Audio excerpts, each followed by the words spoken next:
Well, that storm named Laura has affected so many lives, and yes, there are some local connections, including the father of a Cleveland, Tennessee woman.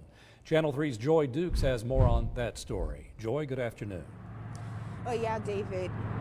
Good evening and good afternoon, David. Yvonne Owens tells me that her elderly father, who requires a breathing machine, he is one of thousands who hunkered down last night bracing for Laura's impact. But she says today he is without power and now facing a new challenge with only a few hours worth of oxygen left. Wednesday night was a long one for Cleveland resident Yvonne Owens. And the storm is just beyond what anybody expected a day or two ago. One she spent praying for her 88-year-old father's safety. I was kind of terrified. I prayed a long time. As Hurricane Laura ripped through parts of the Gulf Coast, including his hometown of Natchitoches, Louisiana.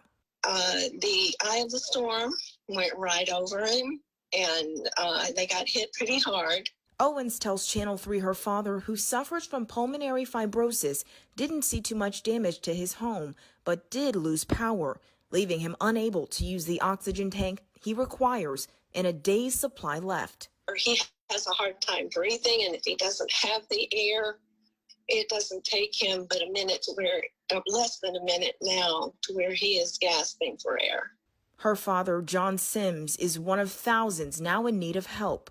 Groups like the Red Cross are working to meet the need. Red Cross has mobilized 800 trained disaster workers to support relief efforts on the ground and virtually. But due to the pandemic, Sherry McKinney with the Red Cross says how they do it has changed.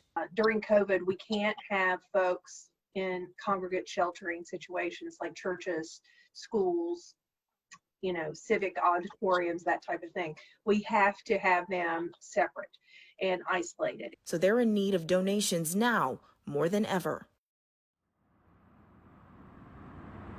Now, if you're interested in donating to the Red Cross, there's a couple of ways you can do that. You can call 1-800-RED-CROSS. You can go on their website. It's redcross.org/donate, or you can send a text of Laura to 90999, and all of this information will be available inside the WRCB app. For now, live in Hamilton County, Joy Dukes, Channel 3 Eyewitness News.